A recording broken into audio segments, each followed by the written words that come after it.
to In Contrast. My name is Alan. And I'm Nisha. And on this podcast, we talk about movies and the books that they're based on.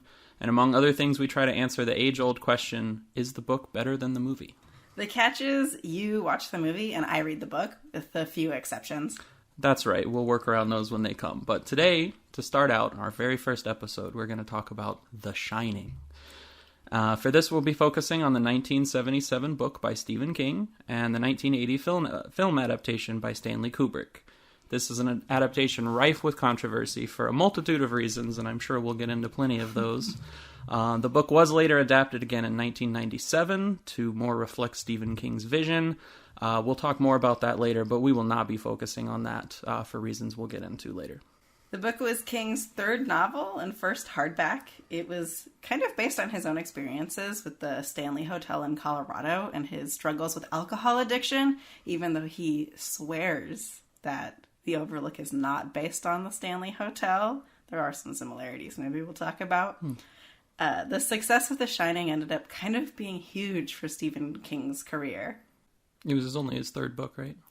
That's what I've heard, but, well, so he had written some others also, but I believe it was his third published and his first hardback. But it was a kind of a pivotal moment for him. Yeah. Well, this was a little bit different for Kubrick's perspective. It was pretty much later on in his career. I think it was the third to last movie that he made. He was known to delve into a lot of different genres over his career, never really sticking to one thing. So this was kind of his first foray into an actual horror film. And it was something that was a little bit daring for him, and it wasn't exactly met with the best reception at first. But now, in later times, it's widely considered to be one of the best horror movies of all time. And I think that's something that I very strongly agree with. It's exactly the type of horror that I'm really into. It doesn't cover the full breadth of horror, right? So it's hard to say that this is the best horror movie of all time. There's no slasher element really to it. It's not a full-on ghost story, but for me, it's that perfect encapsulation of psychological horror and like delving into the depths of madness and how that changes the human psyche. And to me, those are the best parts of horror movies. So for me, it's very, very high on my list. So, I mean, we're talking about someone like Stanley Kubrick, one of the best directors of all time. We're talking about Stephen King, also an absolute powerhouse in his field, considered one of the most influential horror authors of all time, right? So they have to, while they might not be perfect adaptation, they have to at least be on a similar footing, right? Let me answer that with a comparison. There's this podcast I listen to called What Culture Wrestling. The main host is Adam Wilborn, and he'll often watch an entire terrible episode of WWE Raw, and then the ending will be really, really good, and he'll come into work the next day and say, like, was that the best episode of Raw ever? So I kind of think that's why people like The Shining, is most of the book was rife with these, like, non sequiturs that were jarring and out of place, and so overused that they pulled me out of the novel. He wandered a lot, which sort of ruined the atmosphere for me. The one scene that really, to me, felt like creepy and unsettling ended up going a little bit too far into, like, the weird. He has this obsession with, like, nudity, and it doesn't matter how old the person is that he's talking about, which I think is part of why Stephen King is himself surrounded by controversy in his writing. I didn't get the vibe that he was a weird person from the book, but I did get a vibe that he didn't know where the line was, and it would draw me out of the story. Well, it's a bit weird because, I mean, you know, you're obviously the one that read the book. I didn't, but I know a little bit about him and the writing of this. And so, like you mentioned earlier, this is very much a personal story for him. I mean, a lot of it was just, I think, you know, based on his own experience at that particular hotel. And that, I mean, as I understand it, when I think he stayed there with his wife, and, you know, it was kind of a weird experience. Like, it was kind of coming to the off season, I think. And so there weren't a lot of people there. It was this big empty hotel. And so you can see why he would get an inspiration like that. But like you said, he was struggling with his own alcoholism. So this was clearly a very personal thing for him. And so I think it's safe to say that, you know, you want to look at some of those weirder aspects and ask why are they there in relation to this kind of personal story for him. Which is interesting because he swears that the Overlook is not based on the Stanley Hotel.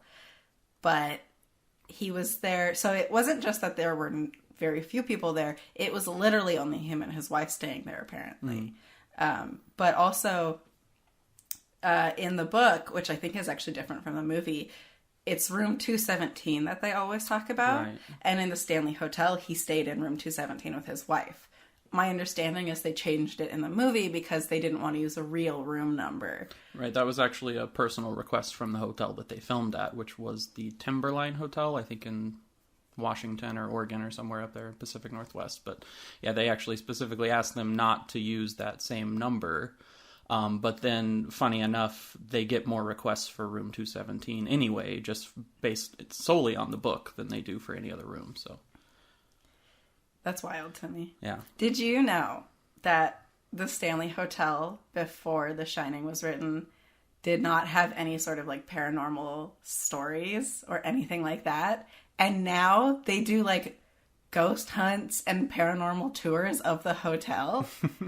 I'm not surprised. I didn't know that at all. It seems like the kind of place that's just perfect for that kind of thing, right? Yeah, absolutely. And I don't know if they go into this in the book, but they talk very much in the movie, make a focus about how this is, it was on a Native American burial ground, and there's a lot of people think that a lot of the things that happen in the movie are directly tied to that. I don't know that I see it personally, but... That's actually a huge difference between the book and the movie. There's no Native American burial ground in the book at all, which I did read that a little bit about that Native American burial ground, and I thought that was really interesting. Because it's more so just the hotel that's taking people and like trying to, in this case specifically, take Danny by using Jack. Right. And toward the end of the book, which is another thing I wish they had foreshadowed a little bit more and brought up a little bit more, but they talk about the manager. Right. And it's not Mr. Ullman who's the actual manager of the hotel. It's some like esoteric being that's ruining people like Mr. Grady and Jack and now trying to take Danny. So I think that's actually something Stephen King did not like. And I would probably agree with Stephen King on that, only because the Native American like grave site is kind of stereotypical and potentially problematic even. Well, it depends on how you interpret it, right? Because you see interpretations of these themes going in every which direction, right? So a lot of people look at the whole thing as kind of this, it's like the culmination of American colonialism in one location. And one of the really big themes throughout the whole thing is that the badness of over time can sort of culminate in one place and be like this evil force, right? So that's almost what drives all of this to happen, is that it's all of the badness over time and through this history has led this to be like this evil force in this hotel. And that directly ties in with like these psychological aspects of The Shining itself and with Danny and, with Halloran and all them. So I guess it just depends on how you look at it. But the one thing I do like, whether or not you think that's actually a strong theme in the movie, is that it's not explicitly said. Mm-hmm. There's a reference during the tour that they take where Ullman, the general manager, makes that remark, but it's not really talked about anywhere else. Now, you could talk about how much imagery there is, in the design of the hotel set itself. There's a lot of Native American, type architecture and art and all that kind of stuff, and you could argue about how strongly it actually ties in with the events that happen, but... Which is also different in the book. In the book, it's very Art Deco, and they talk about these carpets having like jungle themes on them. So even I think in the bathroom in room 237 in the movie, 217 in the book, they're completely different colors. Mm-hmm. So they went like, even design aspects, they went like completely opposite directions. Right. Well, and that's fine. Going back to what you said earlier about... I've never read that Stephen King adamantly said that it wasn't based on, or at least that the Overlook itself wasn't supposed to be a one-to-one representation of the Stanley Hotel.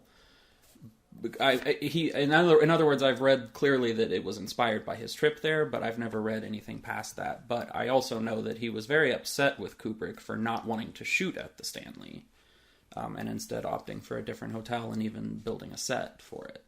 I think that's really interesting, because everything I was reading was him saying, like, the Overlook is not based on the Stanley. So then why would you want it to be shot at the Stanley? Right, I think that was him putting his foot in his mouth about something, I'm not sure. I almost wonder if it was such a deeply... This is obviously me just speculating, but it's such a deeply personal story to him that that's part of why he was upset with Kubrick, is that it was this story about a man he really related to who struggled with alcohol addiction. I don't know that Stephen King ever hurt his family. I don't believe he did. I never read anything about that. He probably felt like he could have. He did. Least, yeah. That was a big thing, yeah. And so his fear of that, whereas Jack Torrance does hurt his family, and, you know, just the hotel itself clearly being where he was at least inspired. And as a writer, I get the idea of, like, I was inspired in this place, but I didn't base it off of that. Mm-hmm. But he honestly seems like he did, at least in part, base it off of the Stanley Hotel. It seems very direct. So I almost feel like maybe everything I read put too much emphasis on him saying it was not based on the Stanley Hotel. But I feel like maybe there was some attempt at, like, distancing when, like, being like, this is not a self-insert, when in a way it is. Not in a bad way, you know, but, like, that character is a large piece of him. Right. Do you know the timeline of when that statement was made, or statements? Because my feeling would be that it would be earlier on, and then later on he kind of would have... I have no idea. Yeah, but that is interesting that he complained about that. And not only did he complain about Kubrick not shooting there, but in the 97 adaptation that Stephen King had a very strong part in making, they did film at the actual Stanley in Colorado. So. And Stephen King made a cameo in that, right, to, like, show that he was on board. Right, because he was very strongly involved with the writing and everything of that. I haven't watched that miniseries in quite a long time, but I remember it being quite boring, to be honest. So. Cinema Blend, the website Cinema Blend, said something along the lines of it has far fewer fans or something like that. Now, I've definitely seen some people say that they do not like the Kubrick version, and they strongly support the miniseries, and it's much better and, you know, underrated and all this stuff. And I'm just assuming these are people being purist about it, because... Yeah. I mean, I think that we can go ahead and say up front, it's not a good adaptation of the book. No. The Stanley Kubrick movie is not a good adaptation. But to me, it captures the essence of what it needs to be in a perfect way. Yeah, I can dig it.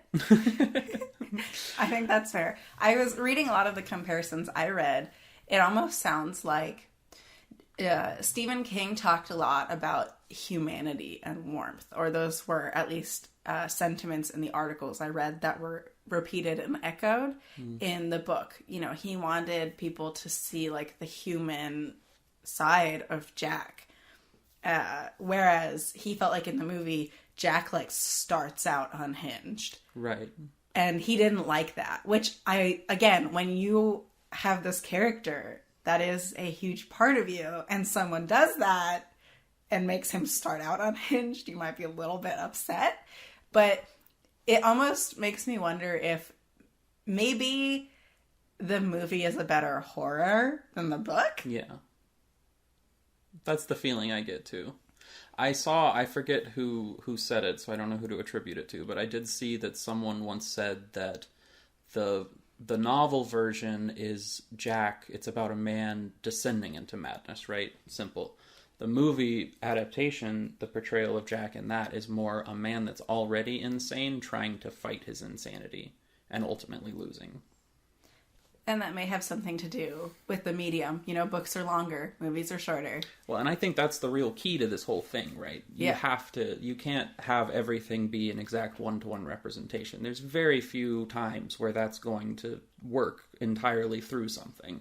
You're always going to have to leave something out. You're going to have to modify something. Just to bridge the medium, something is going to have to change to make it the best version of that within that medium. right? Now, I'm sure you'll say plenty of things that you think could have been done better about the book in terms of being a strong horror novel. But, you know, when it comes to the changes that were made for the movie, you could say that not all of them were necessary, but ultimately it captured a very, very effective atmosphere to build that.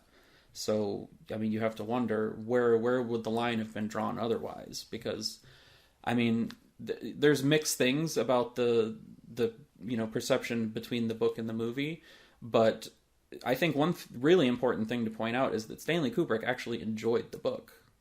And that's something that I think not everyone would realize based on him immediately booting Stephen King out of this whole creative process. You know, King wrote a screenplay basically and gave it to Kubrick. It went straight in the trash can.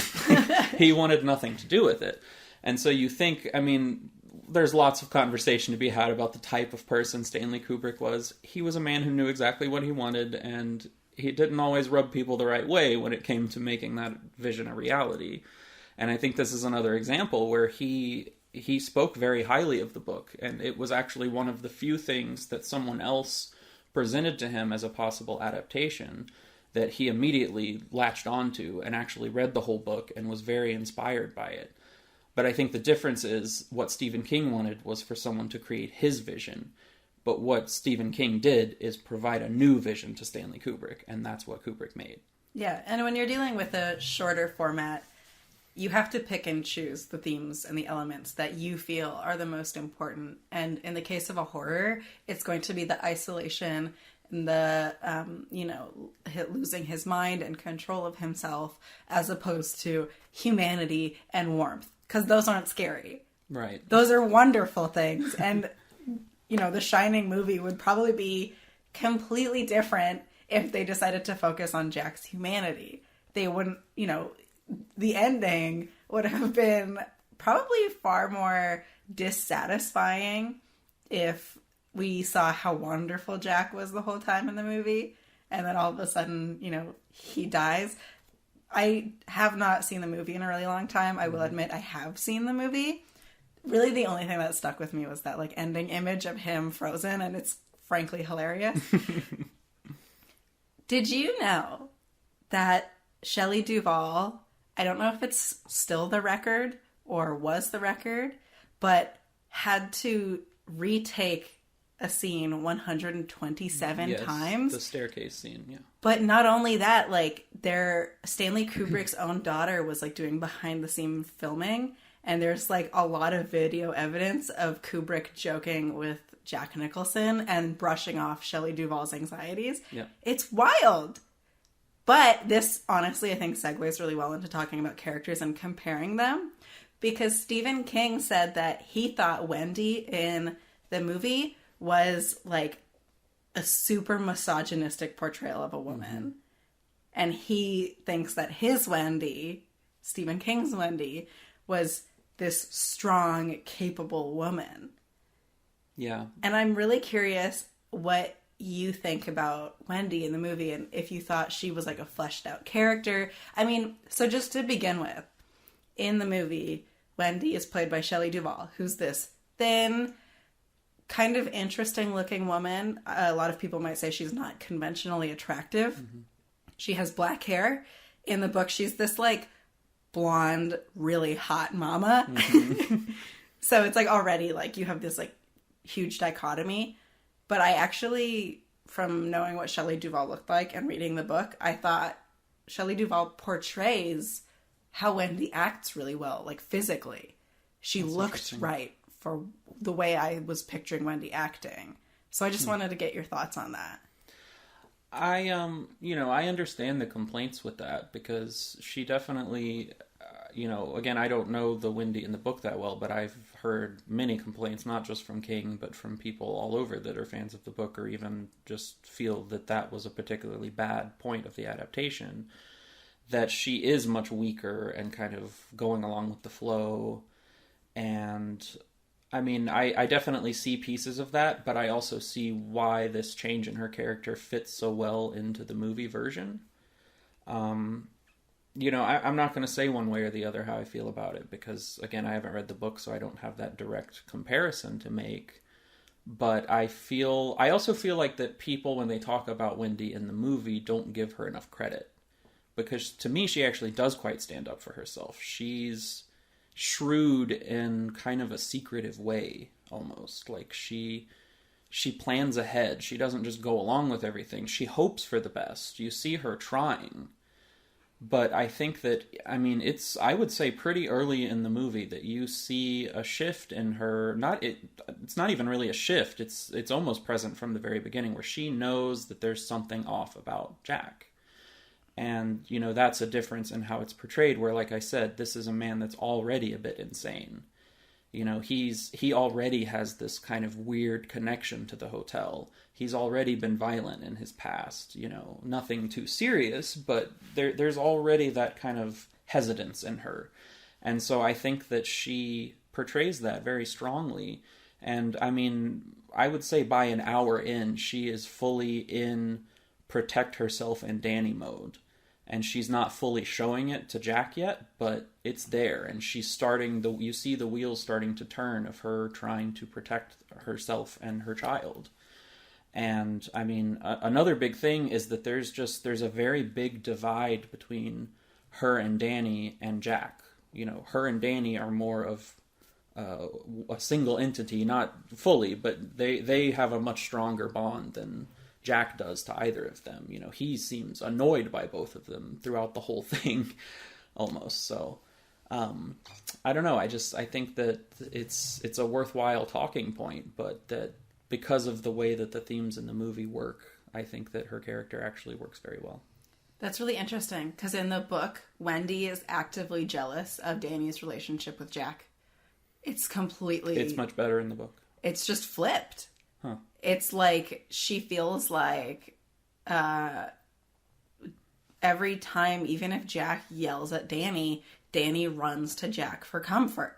Interesting. And not to her. And that's a really big point for her, and she's really upset about that. So in the book, she's almost the most isolated character in a way. And she also is struggling with feeling like she's turning into her mother, but then... that feels like maybe a little bit stereotypical or tropey for a woman to be like, oh, and I'm turning into my mother. But Jack literally also feels like he's turning into his father. So I feel like those were fair and not like Stephen King relying on an old trope of like women are afraid of turning into their mothers. Right. It has something to do with the story. But that was just, that's really interesting to me that in the movie, it's like, and it's flipped because by the end of the book, Danny has come around to seeing that Jack is not Jack anymore. That's not his father. That's something else. And that's when he and his mom become like a team and they work together. But even then, Danny does do a lot of stuff on his own still. Yeah, and Danny still is quite independent in the movie. Like, you talk about him running to one or the other of them. I don't feel that that's necessarily ever what happens to either of them in the movie. He kind of is going along. And in fact, if anything, he turns to Tony before he does anyone else. So he kind of just goes along, but she's always the one that's there to support him, and Jack is not. That's the main difference, I'd say. My understanding with Danny is that he's also really different. And that in the movie, he likes to like play with his toys and like he's riding that tricycle around. But in the book, he doesn't have that many toys that he actually plays with. He's obsessed with learning how to read. He is 5 years old in the book. In the movie, I think he's 6 years old. But he's obsessed with getting to like a second grade reading level by the end of their stay at the Overlook. It's really interesting. It is interesting. Yeah, in the movie, he's, he has some strong moments, but really he's almost like completely absent in a way, like mentally. He seems as though he's existed so much in this other world of seeing these visions and knowing something's not right with him. And like, so much of his visions is based on these like kind of horrific things in the future, right? That are somewhat unknown to him. And he's scared, but it almost seems like he's just gone apathetic with everything. You see him watching TV, but he's not really watching the TV or things like that. Or he'll play with his toys, but there's always something a little off about it. Danny is extremely present in the book and like very engaged and emotional and invested in, like, he even knows that his parents, or through his psychic abilities, he is aware that his parents want to have a divorce. He doesn't know what that word means, but he knows that it's bad.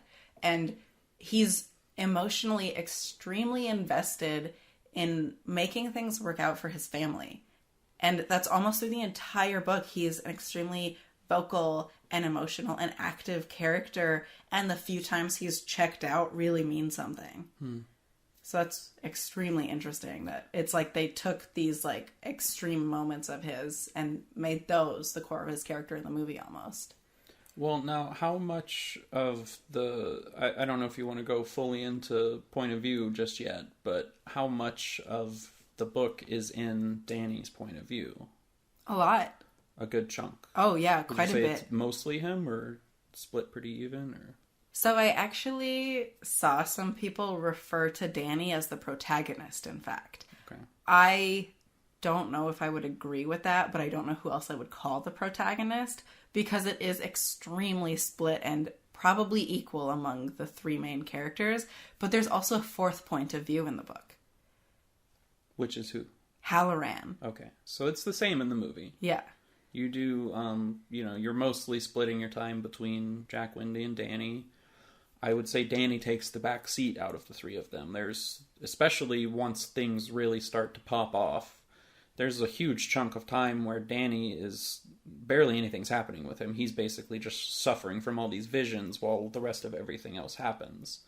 So there's a huge point of time where you're not, with him at all.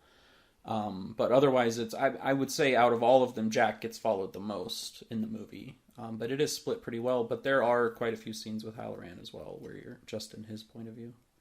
I'm curious, do Danny's visions become like more prevalent throughout the movie? Or like how does the progression of his visions and like psychic connection work throughout the movie, particularly with like Tony appearing?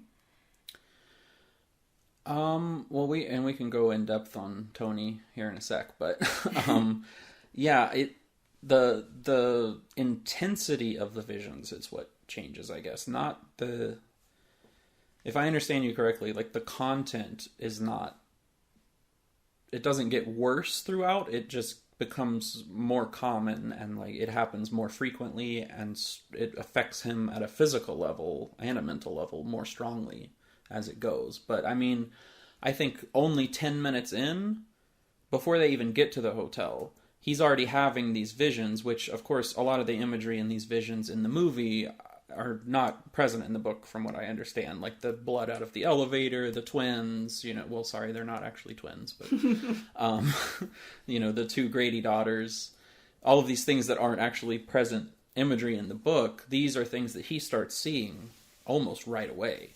But they're quick little flashes at the beginning, and he doesn't know what they mean. And then, of course, by the end, he's started to, he's had the connection of The Shining with Halloran. He started to learn more about the past of the hotel. He learns about room 237. He learns about all these things, and they become, there's scenes of him having these visions later on where he's almost like rabid and shaking in the bed. That's really interesting that Stephen King didn't like the movie, when Kubrick also tells you everything that's going to happen through Danny's visions at the beginning. Is that happens in the book? Yeah. Okay. I actually thought it really was bad for the book, though. Because I was like, cool, I know something's going to happen with room 217, and there hasn't even been a freaking snowstorm yet. Like, that's another thing that really bothered me. But in the book, he has a bunch of visions leading up to getting there, and then all of a sudden they just stop. There's, like, not a lot of visions. Tony has like no presence until the very end again. He kind of few and far between has like when he goes from 217, 237 in the movie, he sees the lady. Mm-hmm. But like the Tony connection and a lot of that is just gone. And he even, kind of misses Tony. So it's almost like, yeah, these things become more extreme and more terrifying. And Halloran says they're like a picture book. They won't hurt you or something like that, That's right? That's also said in the movie, yeah. That's awesome. But eventually it's not true. They're not like a picture book. They are able to hurt him. Well, and that's the really interesting thing when it comes to the difference in like the literal happenings between the book and the movie. As far as I understand, the book is a ghost story, right? These are actual supernatural entities. Is that correct? They describe it as every single time period being like condensed into one. Like, so everything is happening at once. This party in the 1920s is happening at the same time as Jack and his family being there in the 70s. So that's quite interesting. I don't know that I'd call it quite a ghost story, but yes, there are all these supernatural entities, and like, you know, Grady does appear, and Derwent, I think his name is, the guy who like owns the hotel. Mm-hmm. He appears with like a bunch of other people. So it like is a haunting in a way, but they describe it slightly differently. But it's like, you know, and this goes into like the more, I don't know, the humanity aspect or the difference in how Jack reacts is that, you know, in the movie, he is being preyed upon, but I think in a different way than in the book. Because, you know, he's not ever treated like a good man that's been corrupted. It's like he's always been that, and he's just rediscovering it once they get to the hotel, right? So it's more in his control, and not so much that he's being forced to do it by some other evil entity. And so you start to question. I mean, one of the big things, and even Kubrick himself has said this, that he wanted to do with this movie, it's very much about unreliable narrator. You know, you don't actually know if any of these things are actually happening. Now, once other people other than Jack start to see things, especially, you know, scenes towards the end, I would say in the last half hour or so, you really see, like, Wendy start to see these things. And that's when you start to be like, oh, I wonder, you know, how real is this? Or is this still just pure madness that's infecting all of them? And then there's one pivotal moment that in the movie that leads you to really wonder, is this actually a ghost, or is this just all visions? And that's when he gets locked in the storeroom and Grady lets him out. That's really interesting. That's really similar in the book. Obviously, he gets locked in the storeroom in the book too. But I want to say it's before that the elevator starts moving on its own without them there, and it needs someone in it to move. And Wendy crawls into the, like, Jack is like, look, it's just an electrical fault. Like, he's obviously kind of losing it by then. So he's trying to pretend that it's nothing. He's saying it's just an electrical fault. And Wendy actually, like, crawls into the elevator. It's stuck between two floors. She, like, crawls in and she pulls out, like, party hats and streamers and, like, a mask that, like, he actually sees the person wearing it later on in the ballroom. So that's kind of the pivotal moment for Wendy and for the whole story, where you start, questioning, is this actually happening, or are they all somehow hallucinating the same thing? I think there's another, you know, the only other moment I could compare that to in the movie version is that there's the scene where they discover that Danny has bruising on his neck that's almost strangulation. And it's still, you know, it's hard to say exactly what that is, because, again, you're questioning where are the real, like, physical evidence of any of this stuff happening. Outside of that storeroom, that's, like, the most direct thing that tells you that. But, you know, prior to that, you have that scene where Danny shows up. He's really disoriented. This is right after he's come out of room 237. And, you know, Wendy assumes that Jack is the one that's hurt him, that's tried to strangle him. And Jack knows that it wasn't him. And so, you know, as time goes on, Danny eventually reveals that it was this woman in the bathtub that strangled him. And of course, Jack goes and tries to convince Wendy that she doesn't exist, and even says that Danny must have done it to himself. But that's kind of, I think, the first time that you see any, like, actual physical evidence of any of these supernatural happenings. That's very similar in the book. My one question is, after Danny first appears with the bruises around his neck, does Jack go to the room to check and see if anyone's there? Yes. And does he see anyone there? Yeah, he sees a young woman naked in the bathtub who gets out. he approaches her and they kiss, and then she turns into this kind of like old hag, you know, with a rotting body. And yeah. So in the book, he goes there, he doesn't see anything, and then all of a sudden he starts to feel really weird and uncomfortable, and he like looks at the bathtub again and kind of sees something behind the shower curtain, which he had opened and is now closed again, and he's like smelling soap that shouldn't be there, and he just leaves and then tells Wendy he didn't see anything. So he lies to Wendy about that, which I think there's something else he's lied to her about at that point, but I can't remember what it is. And then later on, I think he returns to the room and sees her again. But she's never a young woman. She's always this bloated corpse of an older woman.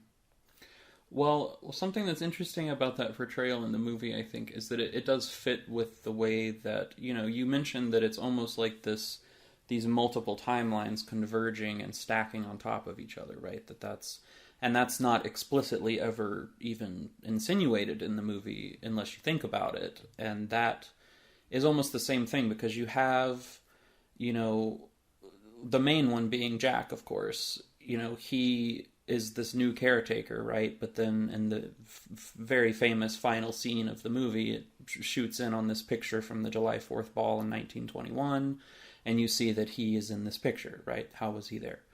So there's basically two of him, if you want to look at it that way. And it's the same thing with Grady. He hears about Charles Grady, who was the previous caretaker, horrible murder, all this stuff, right? And then, but the person he meets is Delbert Grady. It's not the same person. They look the same, but Delbert Grady's memories are not the same. He never admits that he was the caretaker and that he murdered his family, although he clearly talks about it as though he had to do certain things like that. So it's like, he's not the same person, but he is the same person. And of course that's hotly debated about what does that picture of Jack mean, you know, but it's the same thing even with this woman. It's like you see her in this young form, and then you also see her in this other, like, completely deteriorated, rotting form. So it is almost like they are all an integral part of the hotel, and you're seeing them at different phases of that. Yeah, I think that makes a lot of sense now, actually. I heard a lot of controversy around that photo because it's not in the book at all.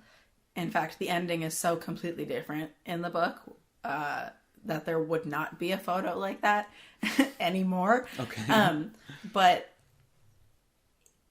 yeah, that sounds like Kubrick hinting at that, like, compression of time that they talk about, rather than like he was always there or like he's reincarnated. You know what I mean? Right. So actually hearing you talk about that and drawing those parallels makes me feel like that's what that photo was supposed to signify. That's really interesting, though. And that photo does not exist in the book. Right. Why is that? What happens? Should we get into that? Well, so, yeah, sure, let's get into it. Let's talk about the ending. So, I don't know why the photo is not in the book. There are mentions of a scrapbook that he looks through, which I'm guessing is where that photo is. My understanding is that in the movie, you can catch glimpses of the scrapbook next to his typewriter, but it's not really mentioned beyond that. Here's the thing. At the end of the movie, they can't show you any photos because the overlook blows up. Ah, okay. It's completely the opposite of the movie. And that's actually a big comparison that I, again, saw, is that the movie has this cold feel to it. Literally, the ending is Jack freezing to death. Right. Whereas Stephen King wanted this warmth to his movie, and the overlook literally blows up and catches on fire because of the boiler. And this was actually one thing I really liked about the book. So I'm going to point this out because I was like, where is this going? This is going to be bad. And then it was great. In the ending of the book, Tony comes to Danny one last time and says that your father forgot something. You have to remember what your father forgot to save yourself and your mother and Halloran, who is back at the Overlook. And Danny is like running from quote unquote Jack, who he now knows is not really his father, and is trying to remember what his father forgot. And I was sitting there like, this is going to be so dumb. This is going to be so cheesy.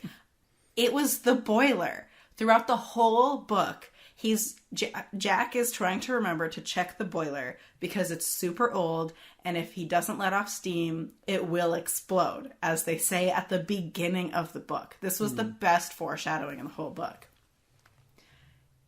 Jack has forgotten to let the steam off the boiler since the night before. So it's been almost 24 hours or something like that.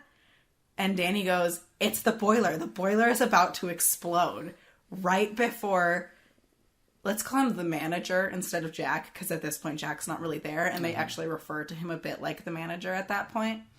The manager is about to try to kill Danny, and Danny's saying, the boiler is going to explode. The Overlook is about to go up in flames. And that's what saves Danny and his mother, because the manager is like, oh, snap! And like runs away to go let the steam out of the boiler. But he doesn't make it in time. But it gives Danny and everyone the time to escape, because Danny remembered that the boiler hadn't been cared for. Interesting. Well, I know you had mentioned to me you didn't say any details ahead of time, but just to focus on if anything happens with the boiler. And it's not present at all in the movie. There's a single scene where Wendy goes into what looks like a boiler room and is sort of tinkering around with things, but nothing is said about it and nothing really ever happens with it. Obviously, it doesn't need to because the ending is so incredibly different, but... And that's another one of those things where in the book they can keep bringing up him going to check on the boiler. The scrapbook is also in the boiler room. That's where it's found. Yeah, and you'll notice neither of those are present in the movie. Probably in part because it is a shorter format. You just can't squeeze that much in. Well, and there actually was a scene with the scrapbook that ultimately was cut from the movie. There you go. And the woman who, I want to talk about her, I don't remember her name, Johnson. She helped write the screenplay with Kubrick. Diane Johnson? Diane Johnson. Yeah. And so she says that to her was one of the biggest regrets that she had, was not including that scene. I think it was quite short, but I don't really know the reasoning for that in terms of where it would have fit into the movie. Because you said that the picture from the ball must have been in the scrapbook. It wasn't. There's a wall within the hotel, I think in the ballroom, that has 20 or so pictures on it, and that's just one of them on the wall, but it's hanging. Interesting. Maybe that's also kind of reflective of, Jack goes into the ballroom. And that's kind of like the bar scene, is when Jack is in the ballroom and he's drinking and there's like people all around him. But I don't remember anything about photos or anything like that in the book. Oh, going back to the ending, something I wanted to point out that I just think is interesting is that, and I ultimately would like to talk a little bit about just how people, I feel, misinterpret Stanley Kubrick's movies overall. It's a common complaint, not just in this, not just in things he's adapted, even just his normal works, that he is a bit cold and heartless. And I think a lot of that stems from the, stories of him on set and things like that. But I just don't find it to be true. I just think you have to look a little further. Because to me, there is like something of a warmth. Like he's portraying things in a way that seem so negative and emotionless, but at the same time it's not. And so like what triggered that thought in me just now is you talking about this ending, and it's almost like, okay, yes, it's different in the fact that Jack is, basically being controlled and has become another person. So this is like his redemption, right, in the book. Yeah. But in the movie, it gives all that power to Wendy and Danny, and they have to use their ingenuity to overcome. And to me, it's emotional on a whole other aspect. Like there's this clear, I think throughout the entirety of the movie, there's this very clear empathy that's given to both of them. And Jack is almost excluded from that because he doesn't deserve it. Yeah, I think that was a big point for some people who, talk about those differences, in that they didn't feel that warmth for Jack was the big thing. And again, I think that's a complicated thing when you're talking about a shorter format. It's just harder to do that sometimes and tell all these other stories. Completely lost my train of thought. Oh, in the book, at the very end, Jack does come back for like a split second. So Danny is cornered. Okay, by the way, he doesn't chase Wendy or Jack with an axe. It's with a roque mallet, which is like croquet, as they keep saying in the book. Okay. But he has this roque mallet that's like smashed to pieces because he's already chased Wendy through the whole hotel. And he's about to basically bludgeon Danny to death when Danny starts saying stuff like, "You're not my real daddy. I know you're not my daddy. You're not like, you know," and he stands up and he says, "I'm not scared because I know you're not my daddy." And there's this brief moment where Jack comes back and says, like, "Run, Danny, get out of here." And I feel like that literally there's redemption for Jack at the end of the book because he manages to come back for like the briefest time to remind his family that he loves them. I mean, only his son, because Wendy's not there. But he gets to say that to Danny and gets to try to save Danny. Yeah. Danny actually does not run. He says that he's like, "I love you, Daddy," and that he's not going to run away. Which I thought was really odd. It kind of felt like he didn't run away just so he could then say, "The boiler's going to explode" in the next chapter. Right. That's a bit odd. But, Jack does get this redemption at the end. And I think that's literally also part of that, like, warmth versus coldness, which is both literal and metaphorical. I think it's interesting that people talk about, you know, Jack starting with all this humanity in the book, because apart from being like a child, we don't see a lot of Jack outside, like before the hotel, outside of his struggle with alcohol addiction and being like a terrible father and husband. And obviously I understand that alcohol addiction really changes people, but I would have liked to have seen more of like what made him so great. There's like only maybe one scene that I can remember where they kind of talk about his early relationship with Wendy, but they talk about how he was like really young and he started drinking and how he's like always struggled with alcohol addiction. So that's why I wish I had seen a few more of these moments of like, so why do I care about Jack? You know, I understand he is this tortured soul who has struggled with this addiction, but what is under that addiction? I don't know. Well, and so, you know, it's tough when you're talking about something like alcohol addiction because it can be so different for so many people, right? And I guess that's the thing. Like, I totally understand why Stephen King might take it a little bit personally with this being what is clearly somewhat of a self-insert with this, of why he wouldn't want Jack to be portrayed as this, like, innately evil person. And that he would more want it to be something where you can be redeemed from it. Because, you know, and that being the main difference is that, you know, in the movie, Jack is the monster. He's not taken over by a monster. He is the monster. He's just working alongside all these other monsters, right?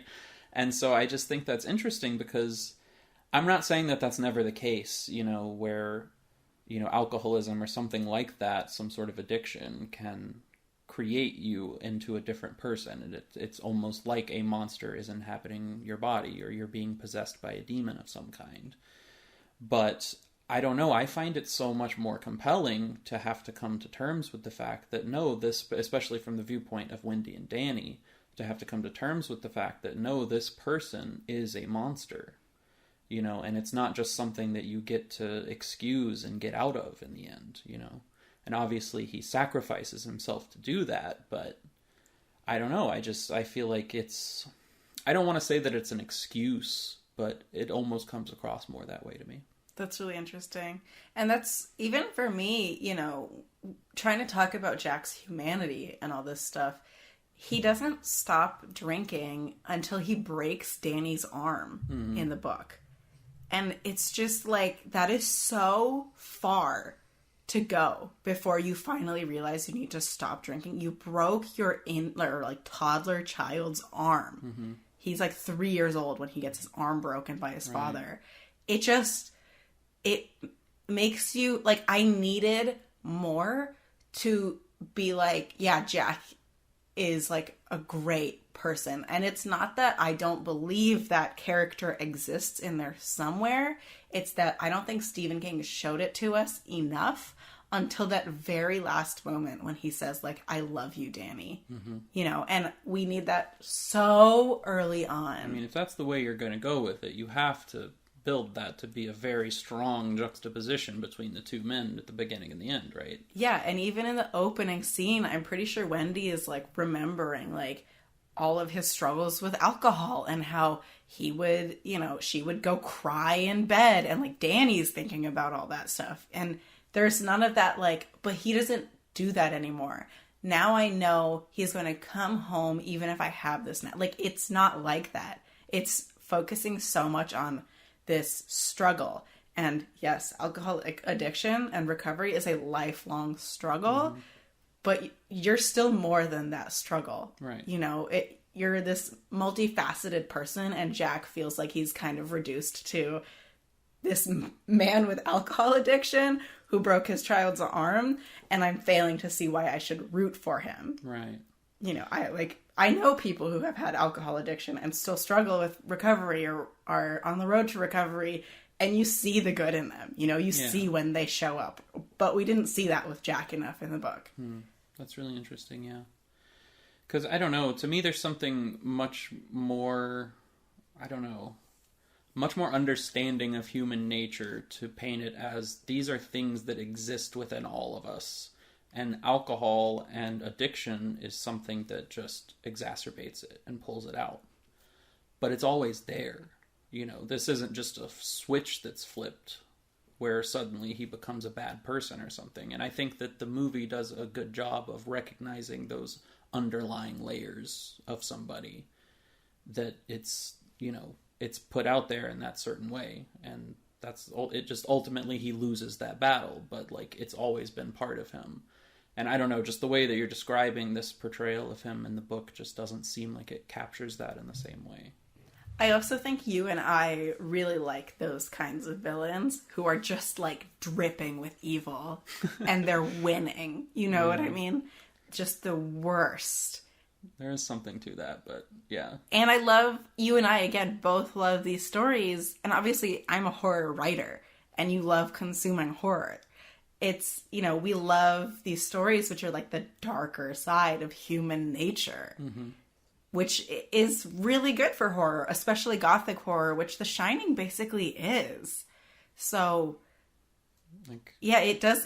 I just think there's that weird, like, maybe the book wasn't meant to be a horror, and he tried to write it as a horror. So, you know, I just feel like maybe there could have been some better editing done, but... It's just, I mean, to me, that portrayal is just too black and white, you know? And I mean, I guess I already kind of said that, not to harp on it, but just, like, yeah, that understanding of human nature is just, like, it's something, to me, it's so much more powerful. You know, this isn't an example of when it's overcome, but it's so much more powerful to me if you show it as this harsh reality, and then it's something that you have to overcome. It's not just something that you can blame on something else, or that you can, you know, oh, I was a good person and then this changed me or something. You know, you have to realize that all of those things are deep within you, and that to me it's so much more powerful to have to overcome that. Yeah.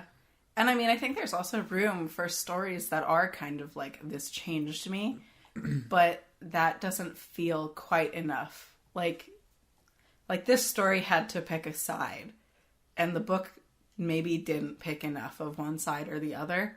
You know, it didn't pick this changed me, because we didn't see what in him changed or why he started like drinking that much and didn't give it up until a tragedy happened. Well, how do they talk about that incident? Like, how do Jack and Wendy specifically talk about the incident where he hurt Danny previously? It's kind of tiptoed around a lot, actually. Yeah. And it isn't until Danny shows up with the bruises on his neck that she gets, like, extremely protective of him and is like, you did this, right? And he actually himself has this moment of, like, I was so out of it and I was sleepwalking and maybe I did do it. And then he's like, no, I'm pretty sure I didn't do it. But then he kind of switches into that, like, the manager mode where he starts being like, you know, of course she would blame me and of course she thinks it's my fault. And then Danny eventually says it was her. And he takes this, like, sick pleasure in being able to, for a moment, pretend that he could misinterpret that to mean Wendy was the one who strangled their child. But even immediately after that, he's like, it probably wasn't her. But he, like, has this pleasure in that. Because he wants to blame her for everything. Yeah. But for most of the novel, they kind of tiptoe around it, except for when they go to the doctor, which my understanding is in the movie, they take Danny to the doctor before they go to the hotel. Yeah. In the book, they do it after they get to the hotel. The timeline that they're at the hotel is completely different, actually. They arrive at the hotel much earlier in the year than in the book than they do in the movie. I cannot remember for the life of me when the heck they arrived at the hotel. It's like September or something like that. But they're starting to feel, like, weird about some of the things Danny is doing, so they decide to take him to a doctor. And that's kind of the one big moment. And that might actually be, like, one of the moments where Jack shows, like, real humanity, for lack of a better word, and admits, like, I broke Danny's arm, you know? He had some severe trauma because of that. Like, I broke his arm. And he shows true remorse for that. But most of the time, they're just either tiptoeing around it, or Jack is accusing her of throwing it in his face. Interesting. I mean, there's a lot of elements of most of that in the movie. I think the difference being that he doesn't... it never feels like there's true remorse in him for it in the movie. It's something that he plays the part of being remorseful, I guess, but there's always an excuse behind it. And even Wendy is like that, you know, that's always like, oh, you know, he grabbed his arm and he just yanked a little too hard, you know, he's done it a million times and just this once it just happened to hurt him too much. Or, like, you know, later on in the bar scene in that same time where you're talking about right after the strangling and, you know, him starting to blame Wendy, like, of course she thinks it was me and blah, blah, blah. Like, he says to Lloyd, the bartender, you know, this could have happened to anybody. This wasn't me. It wasn't me. I didn't do this. It's just, you know, it's a force of nature. It's something that happens. It's an accident. Yeah. You know, so he never really comes to terms with the fact that, like, yes, my actions led to this at any point. Yeah, Jack's lack of remorse happens more and more as he kind of loses his mind in the book. So earlier on, there is that level of remorse. I guess I wish he was a more fleshed out character. That's my issue. Because I think that Stephen King spent too much time telling us what the presidential suite looked like in the early chapters and, like, waxing poetic about all this other stuff rather than telling me what made Jack, like, great. Because he also, while he was sober, like, beat a high schooler. Oh. Do they talk about in the movie how he was a teacher and he lost his job? Yeah, I don't remember if they specifically say that he lost his job, but basically they were living in New England and he was a teacher, and they phrase it more as just he wanted to focus on writing. The teaching was always just a means to an end, and that he finally made the decision to focus on the writing. Yeah, so in the book, he is a teacher, and he's also the, like, lead for the debate team, and he has to cut one of the kids from the debate team because despite being, like, extremely bright and extremely passionate, he has a stutter that slows him down so much he's not able to get the point out in the allotted time, because you have about 5 minutes, right? So he has to cut this kid from the debate team. The kid slashes Jack's tires. I believe his name is George Hatfield. He slashes Jack's tires. Jack catches him in the act and, like, blacks out in a rage and beats this kid to a pulp. See, yeah, that's so interesting and this is during his sober period. Yeah, he's sober, so and then he gets fired for doing that. Yeah, so how do you have that dichotomy of like him being a good person? Like I'm still not seeing it. Same thing you're saying, right? You know? It's literally like show me why I'm rooting for Jack. Yeah. Show me why he deserves redemption. And I almost wonder if Kubrick saw that. I think he saw that Jack was lacking this humanity that Stephen King accidentally wrote him with, but Stephen King saw that humanity because he understood the struggle of addiction and overcoming alcohol addiction, but he forgot to put it in the book. Yeah. Well, that's what I'm saying. Which one is actually more realistic to human nature? Yeah. Because, like, of course that's what Stephen King wants to believe about himself because he's the one going through that. But yeah, you see that, and that to me is just the proof of exactly what I was talking about before, that it's always there. It's in there. Yeah. And yeah, the alcohol brings it out, but it's there. Yeah, and pretty early on, Jack gets those, like, really agitated, angry moments. So that's exactly what I'm talking about, is, like, I think Kubrick actually, like, bang, hit the nail on the head, and Stephen King saw more in Jack Torrance that we didn't get to see enough of. Yeah. Because it's clearly there. Like I keep saying at the ending, he manages to fight through this monster to tell Danny to run and that he loves his son.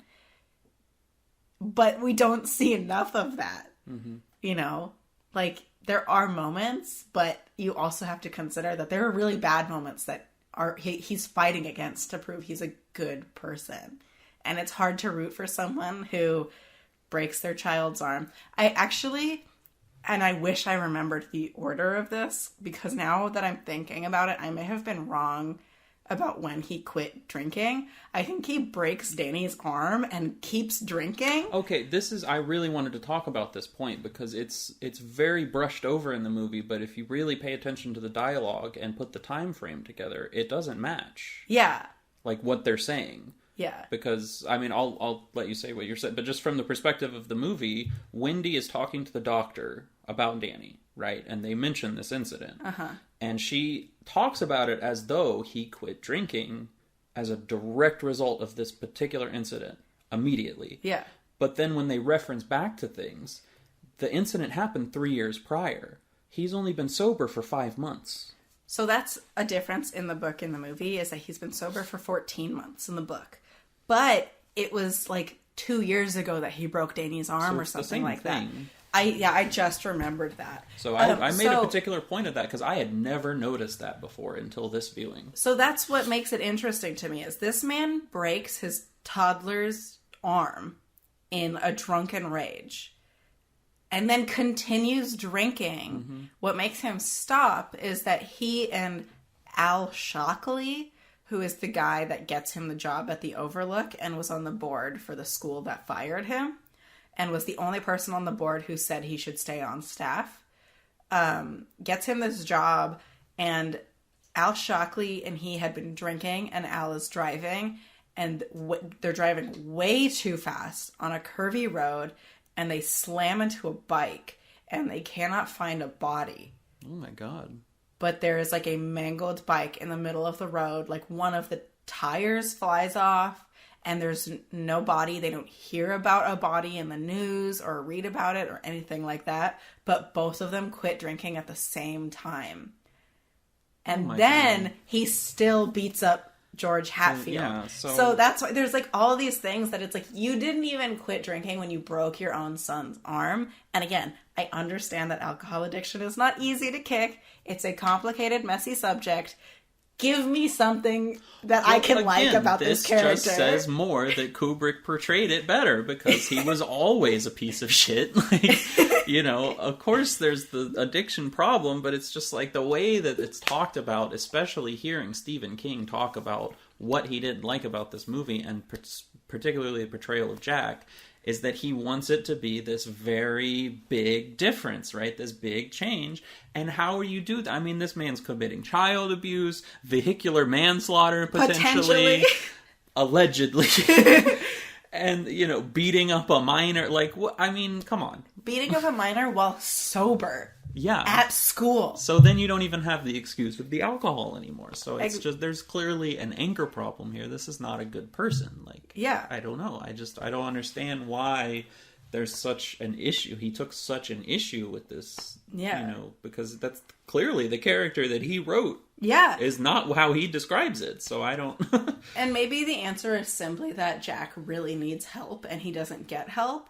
But it doesn't matter because we never really, or at least not enough, we don't see that undercurrent of what makes Jack a good husband, a good father, a good person, and why he deserves redemption. Yeah, which seems like that's the whole point of the book, based on the way King talks about it. So, like, yeah, I just don't. All right, we solved it. We know why Stephen King doesn't like the movie and why he doesn't like Jack Torrance in the movie. And how he wrote Jack wrong. We figured it out. Like, I get it, but yeah, it's just, yeah, that's really interesting. Okay, can we talk about Tony? I really want to talk about Tony. I guess we got to talk about Tony, yeah. Because I think Tony is very different. First off, do they ever tell you who Tony is in the movie? He's a little boy that lives in Danny's mouth. Is it his mouth or his throat? Or is it both? That's how Danny always answers. Okay.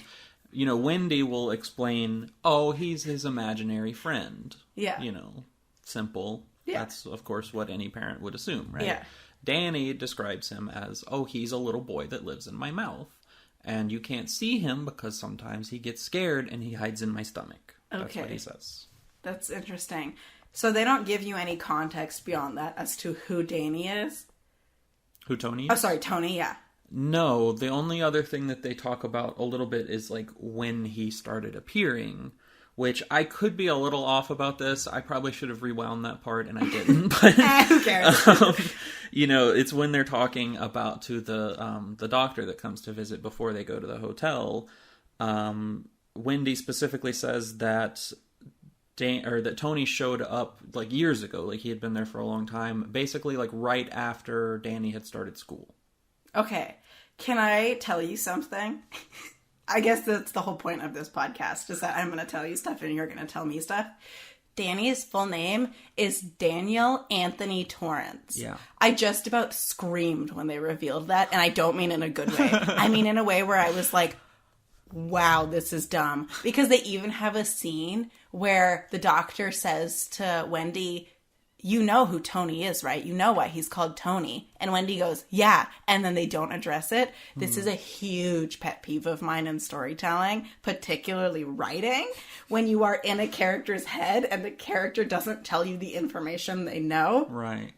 This could have been answered so long ago. So Tony disappears for like a huge chunk of the book, reappears at the end. And Tony's always, like, off in the distance. So Danny basically, like, blacks out or, like, goes into, like, self-hypnosis. Yeah. And, like, sees, like, Tony off in the distance. And, like, he says that, oh, he's, like, 11 or 12. He's a little bit older than me. But I'm never very close to him. I can't really, like, get close to him. And then at the end of the book, Tony finally reappears and finally approaches Danny. And Danny looks at Tony and goes, oh, it's me. And I was just like... oh, that's so lame. Oh, so lame! That's so lame! Because at first I was like, okay, like the portrayal, like the actual image of like him being this far off thing that he can't reach, that's kind of interesting. But like, yeah, for it just to... because it's very obvious that that's what Tony is in either version, right? Like, it's himself or it's some other part of his psyche that he can't come to terms with, or like who knows exactly. I think it also implies in the movie that Tony was also a direct result of that incident with Jack. That might be true in the book too, but I cannot remember. So it's clearly like some sort of trauma response, or like it's a way that Danny can like separate certain thoughts and ideas from himself. Now, I also have a question. Is Tony... like, what kind of a force is he in the book? Is he, like, benevolent, malevolent, in between? He's sort of, his job is that he is just showing Danny things. So he himself is not actually benevolent or malevolent. Okay. He is simply showing Danny things that might come to pass. it's kind of interesting because the way, it's almost the same thing in the movie. Except Danny, like, takes comfort in Tony, which I guess makes sense if he's using it as sort of a way to box in these emotions he doesn't fully understand. Like, that makes sense that you would take comfort in this this being, or being your friend in that particular case. But it's like, I don't know, it's just confusing because I guess you would understand most of these adults, like, being like, that's kind of concerning or something, But most of them brush it off as just an imaginary friend. Okay, got it. But the one person that really, like, seems very distraught by the presence of Tony is Halloran, when Danny first tells him about him. Mm-hmm. And it never really turns into anything, but you see him being, this is right when he's finally revealed to Danny about the Shining, and that they share this bond and that ability. And then but he doesn't seem to have an idea of Tony.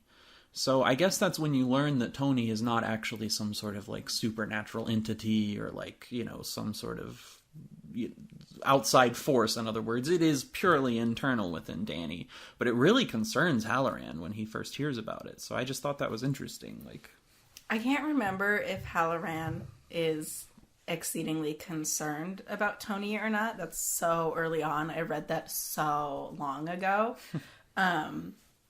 But so early in the book, Tony is at least somewhat of a comfort to Danny. And toward the end of the book, he tries to, like, summon Tony again after he hasn't seen him for so long. And Tony's saying, like, they're not letting me in, And by they, he means the hotel and the people, quote, people in the hotel. So Danny recognizes that Tony is a helpful force. But then Tony is also showing him these horrific images that Danny does not want to see. Right. So it's kind of this, like, a little column A, column B. But it's like, what's the purpose of showing those? It's most likely to protect Danny, right? So he knows what's coming. Yeah. Because that's, in the movie especially, like I said, he's very hesitant, so is Wendy, about Jack and about going to this hotel. Tony's warning him about this hotel, that it might be dangerous. And, I think he's showing him these images to be like, you cannot trust this hotel. You can't trust your father. You can't trust any of this. Yeah. And that leads Danny to start asking his father questions like, would you hurt me? Would you hurt Mom? Would you ever do anything bad to us or anyone else? Or, why do you like this hotel? Like, he starts to delve in, and I don't know, it's interesting because it does give him that perspective of being like, I need to be on my toes. And to me, that gives Danny a lot of power. Yeah, that's exactly, and maybe that's where Kubrick has his shortcoming is with Danny, in my opinion. Again, have not seen the movie in forever, so I can't really give a fair opinion. But Danny in the movie is so active, especially because at the beginning he's like, oh, this hotel is bad. I gotta protect Mommy and Daddy. Before he even gets there, he knows that this hotel is bad news. So he's kind of active in that sense of, like, knowing he's the one who has to protect them, which I actually think is cool because at the end, he is the one who protects at least Wendy. There's nothing he can do for his father except to bring him back for that split second, right, to share a very brief moment. But I thought that was cool. But yeah, I like Danny a lot in the book. That's good. I mean, I could see why him having a little more, I don't know, life and, like, kind of just a bigger role would be helpful. I mean, it seems like it was captured in the movie, just not portrayed in the same way. Yeah. By the way, did you know... you did know this. I'm saying this for the sake of the podcast. Danny is played by someone named Danny, and Jack is played by someone named Jack. Yes. But even cooler, Danny is played by someone named Danny Lloyd, and there's also a character named Lloyd. That's true. Complete aside. Fun facts. Fun facts.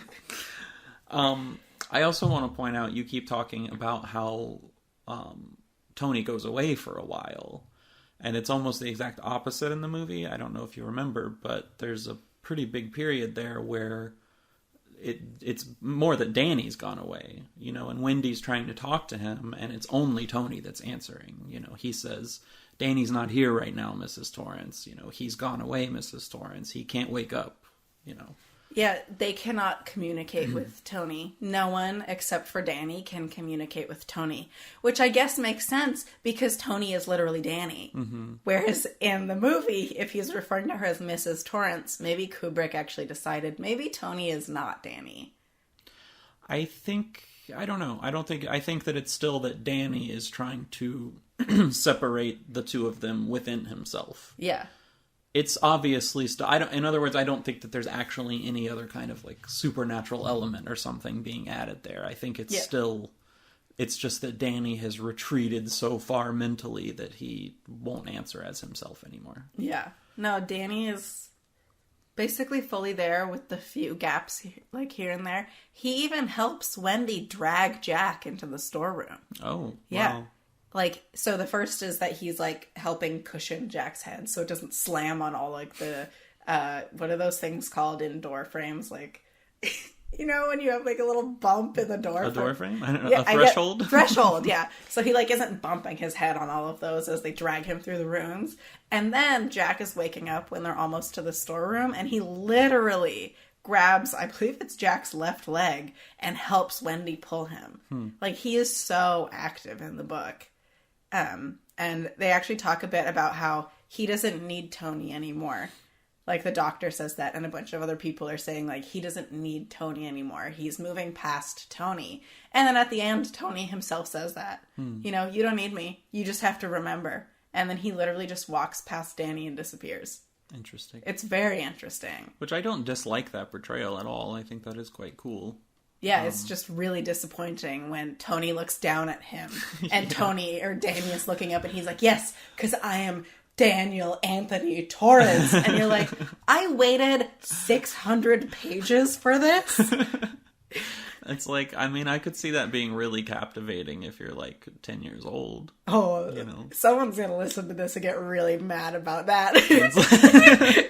Maybe, I don't know. Controversial, who knows? It's the same thing, like even, you know, it makes me think of in Harry Potter when it's like the Tom Riddle changes to Voldemort and it's like, wow! You know, it's kind of that thing where it's like, it's not, okay, yeah. I get it. Yeah. We don't talk about Harry Potter. Sorry.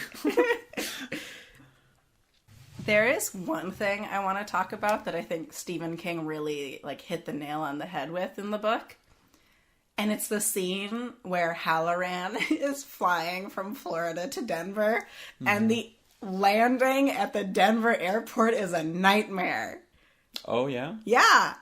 So he's talking about how the weather is terrible, the plane is like bopping all around, it's a really rough landing. This is normal Denver stuff. If you have ever been to the Denver airport, you will know there's no such thing as a smooth landing there. It is the worst airport on the face of the planet. And I read that scene and I felt it in my bones. Because I literally have, like, I flew into Denver once and there was a guy up on the, I was in an aisle seat and then there was a guy in the aisle seat right next to me. And he clearly did not like flying. This guy was clinging to his armrests for dear life. And it was so bad that at one point I actually had to turn to him and say, we're on the ground. And he was like, oh. Like, you could see the color come back to his face. People looked so uncomfortable in that landing. And it's funny, too, because there's actually a woman in the book who's just like, whatever. And I was like, that's me. I'm that lady who was just like, yeah, whatever. Yeah. The plane's gonna be fine.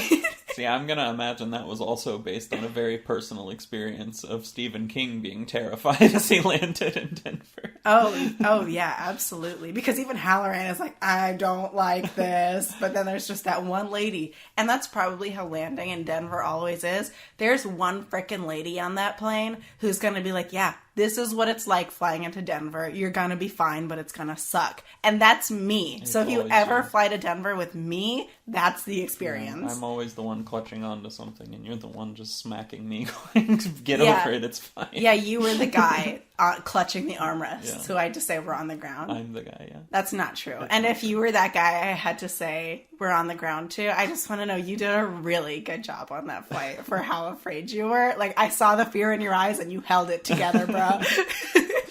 Yeah, no. Oh, that's fun that there was a good description of that. Because they do actually show the plane landing in this, hellscape blizzard in the movie, but they don't really talk about it at all. Halloran seems fine. Do they, is Blucifer shown in the movie? Unfortunately not. I don't know when Blucifer was installed, I don't know either. but I'm not sure. Blucifer is a blue horse with glowing red eyes that is outside the Denver airport. It's the patron saint of the Denver airport. Obviously a terrible patron saint. Also part of why the Denver airport is the worst airport on the face of the planet.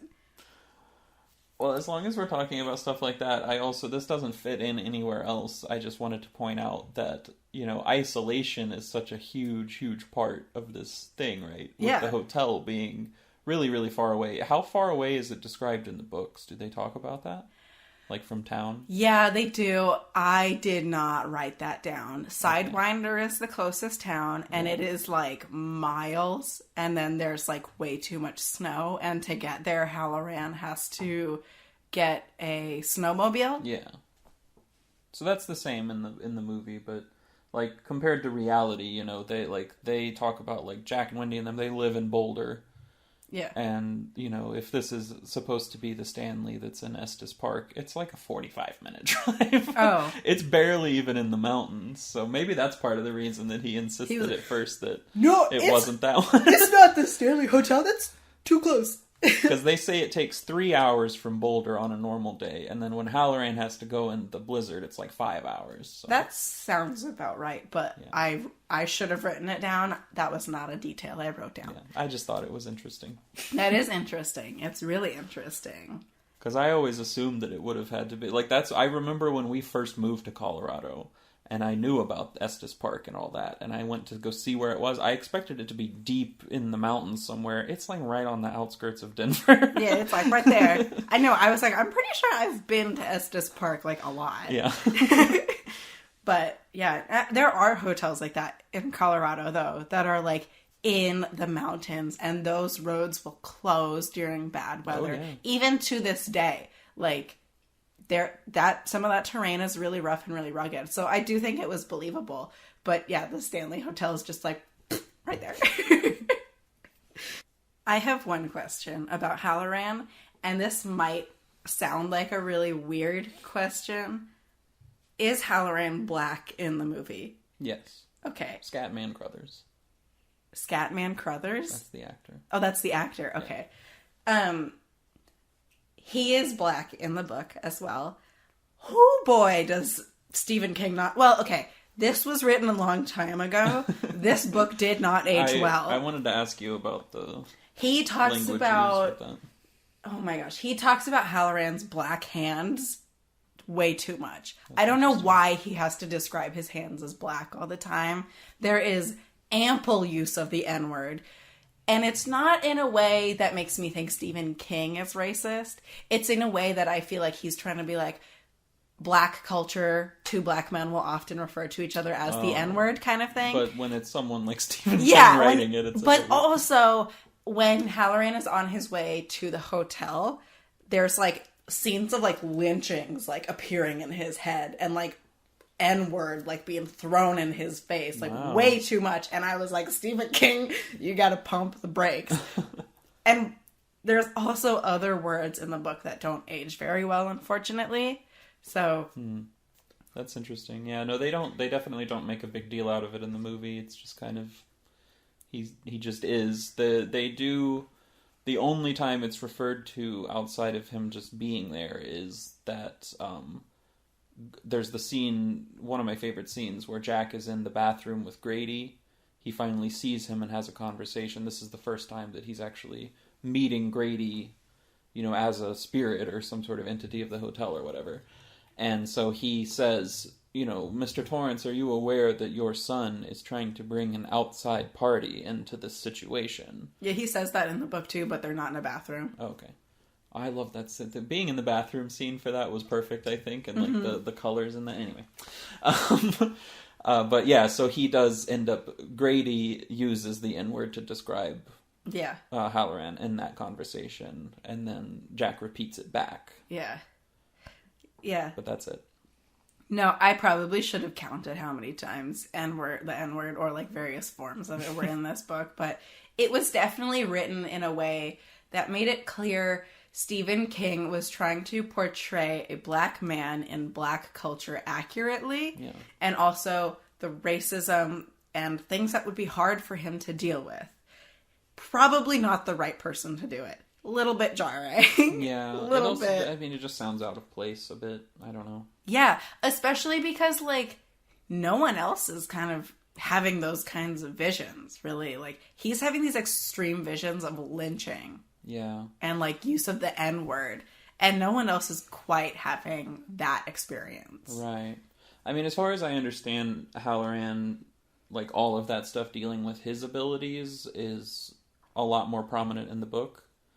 Like, during the time where he's like, I think that I read that he has conversations with other people using The Shining, and that doesn't happen in the movie. He simply calls people, he kind of glosses over his concerns, he lies to people about the reason he's going back to the hotel. Like, he doesn't rope anyone else in on this. He only talks to people he needs to get him to the hotel. Yeah. And you don't see any of his other visions or anything. The only time that you see him even related to the Shining thing is when he tells Danny about it, and, you know, he has some conversation with Danny at the hotel, and then when Danny is in the midst of his really, really strong visions and things are really popping off, that's when he connects to Halloran. Yeah. Through the Shining. Yeah. And he feels him, but that is the only time that happens. That's actually... I love Halloran as a character. I think he's really cool. I was terrified they were going to kill the basically one black character toward the end of the movie. Which he does in the movie. Yeah. They do not kill him in the book, which is like, good job. At least you didn't kill the one black character. That's a really low bar. Yeah. But Danny calls to him with The Shining, right? In the book, they cut to his perspective, as they evidently do in the movie. I wish they had not done that. Because for me, having Danny calling out to Halloran and not knowing if he was coming would have been so suspenseful, right? You're like, is this man actually going to make it? Yeah. And instead we're watching him go there. And I suppose there is some suspense to him getting there and watching his journey there, because it is quite long and fraught. Right. But to me, I would have liked him to kind of like show up at the hotel, and you're like, it worked! They're saved! These last few pieces have to fall into place and everything will be okay. You know? And there was a lot of that in that book where suspense was just ruined for me because too much detail or non sequitur or something like that. And I like that portrayal of that in the movie, because, I mean, it's not explicitly shown that Danny is calling out to Halloran specifically. It's more that he is just... I think it's because they had that previous connection that's where his mind goes. But Danny is essentially, at that point, like I said, he's like frothing up the mouth and like has no control over himself at that point. He's just... these visions are just coming at him constantly. Yeah. And then you almost get the feeling that it's just because they had that connection that Halloran starts to feel something is wrong.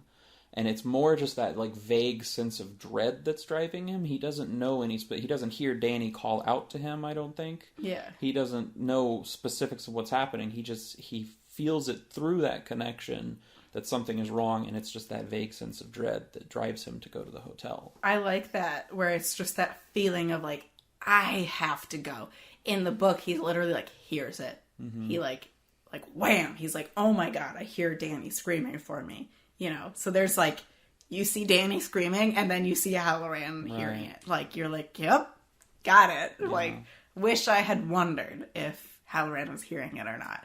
Or maybe even, if they really wanted Halloran's perspective, they pick it up from him landing at the Denver airport. And you're like, he made it to the airport. But oh my gosh, he has to drive through all these storms to get there, and it's not going well, you know. That also would have cut down a lot of the usage of the N-word, so that would have probably been a really good edit. Do you have any other thoughts you want to share? Last minute little things? Because I feel like we've talked about a lot. We have talked about a lot. I mean, I guess the other thing that I would talk about is just how interesting I think it is, like, how much the public opinion about the movie version has changed over the years. Yeah, because it wasn't received well at first. It was received very poorly. I mean, you know, like I said, I guess we said at the beginning, it's rife with controversy for a multitude of reasons, and we haven't gotten into all those reasons. We've basically only gotten into the, like, adaptation controversy. You know, yeah. Things that Stephen King felt. But yeah, there's... And we've danced around, you know, how the atmosphere was on set and stuff, but... I mean, there was just no shortage. Like, this was Kubrick's first time getting into horror. He had already had, again, a great movie before this in Barry Lyndon that was not necessarily received super well. That was his take on a period piece. That was kind of a chronic problem for him too, right? It was, yeah, because he was very daring in a lot of ways, and all of his movies were so different that I think people, like, expected certain things, and it just didn't come out that way. And then, you know, with this book having been fairly popular when on release, you know, I think people expected a certain thing out of the movie adaptation of it, and that's just not what he delivered to them. Oh, but this, like, even, you know, general audiences didn't really appreciate it. It did well on, like, its first weekend, but it ultimately, like, was considered somewhat of a box office bomb. Mm-hmm. It didn't make good money. You know, a bunch of reviewers, like, basically all of my favorite reviewers did not like it. But yeah, like, you know, Roger Ebert, I think, brought up that same thing that a lot of people complain about, where he just didn't feel like he could connect to the characters. Mm-hmm. But later on, he said that it's, like, a masterful use of, like, the unreliable narrator, and he completely changed his mind on it. You know, his partner, Gene Siskel, said that given Kubrick's world-class reputation, one's immediate reaction is that maybe he was after something other than thrills in the film, but it's hard to figure out exactly what. And I think that what people weren't capturing at the time is that it's not just about the characters, it's not about that humanity, it's about the vibes, man. Like, the atmosphere. It's in about that movie. The vibes. It really is. The atmosphere, the sense of dread that this movie builds, just the visual components of it are absolutely breathtaking, and I think that that's the part that people didn't quite grasp onto, because it was so different than what people were used to, especially in a horror movie at that time. I was just thinking, this was probably a revolutionary movie for horror and the direction it took. When you look at what's really popular in horror right now, like especially a lot of these A24 movies, you know, the Hereditaries, the Midsommar, Ari Aster stuff, like all this stuff, it's all pulling from this exact kind of atmosphere and dread that Kubrick was able to do. And if you look before 1980, there's pieces of it in different films, but it's just not as present as it is in this movie. So I think people didn't know how to react to it. People talk a lot in writing about, like, the death of Gothic horror. And, you know, you think, like, Dracula, Frankenstein, those are all from the 1800s. And now it's having, like, a huge resurgence. Mm-hmm. And it kind of makes you think, like, maybe The Shining was part of that. Well, it's interesting that you say that, too, because, you know, we talked about Diane Johnson already, right? Yeah. She was ultimately the one that was pulled in to help Kubrick write this screenplay after he trashed King's version. And, you know, it's interesting that you bring that up because she taught Gothic fiction at UC Berkeley at the time. Nice! Well, there you go. And so she came in to do this, and so you might really relate to her in a lot of ways, I think. So she said that The Shining, the novel, is not part of great literature. It is scary, it is effective and works, but it's precisely interesting to see how a very bad book can be effective in certain ways. Oh my gosh! It's quite pretentious. It's also true that one has less scruples when destroying it, because one is aware that a great work of art is not being destroyed. Oh my gosh, is this my new best friend? I think she's Diane Johnson, call me. So this is who you had writing the screenplay. She clearly gets it. She understands that they were taking a good concept. They were using pieces that were very, very good. And the same way that I said that, you know, Kubrick liked the book because it inspired him. And that's the same thing that I get from this quote from Diane Johnson, is that they knew they were taking these great pieces and turning it into something even better. Except for that, like, scene where Jack Torrance is frozen at the very end. That's pretty rough. It's goofy. I still really love it. I mean, you had to, like, I guess, show he had died somehow. But, I mean, I think they knew it was goofy. Yeah. But, yeah, that's always it makes me laugh. Let's see. And there's nothing wrong with a little bit of humor in horror. There's not. You should be able to laugh at it a little bit. But, Yeah. You know, I don't know. And that's, you know, some people have also mentioned, you know, some of the lines, like the "Here's Johnny," obviously is very, very famous piece from this movie, but, you know, that was something that was improvised by Jack Nicholson. I don't think Stanley Kubrick even understood the reference. He almost cut it out of the movie because he had no idea what it even meant. Jack Torrance is not once called Johnny in the book. Okay, well, we'll cut this out. It's a reference to the Johnny Carson show. Oh. This is, you know, it's one of the late night shows from the 70s or whatever. The band, the intro guy, the host or whatever, would, you know, before Johnny Carson came out, he'd say, "And here's Johnny." That was the... I think you should leave that in. Okay. That's some important context. Yeah. I didn't know that. But yeah, so that's what it is. And like I said, Stanley Kubrick didn't know that either. Me and Stanley Kubrick, huh? Peas in a pod. Well, he had been living in the UK for quite a long time at that point. That's why he didn't know.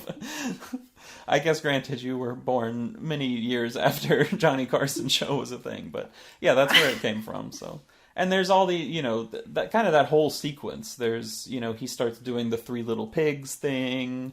You know, I'm a huff and puff and blow down this door, whatever. You know, like there's all these somewhat goofy references, but they also like feel like somewhat unsettling, and like I feel that way about the final scene too. It's a goofy face he's making. Yeah, it's a really interesting, like not quite final shot, but it's still a bit unsettling to me in a way. You know, he kind of does that too when he's like really like chasing Wendy around. So there's that scene where he like hacks down the door with the axe and yells, "Here's Johnny!" in the movie. Iconic image. Mm-hmm. If you have not seen The Shining, you have probably seen the image of Wendy screaming or Jack Nicholson's face in the like broken wood, right? Which I think they even use that on some of the posters. Yeah, it's everywhere, yeah. But in the book, the scene is very similar where he uses the roque mallet to bash in the door of the bathroom door.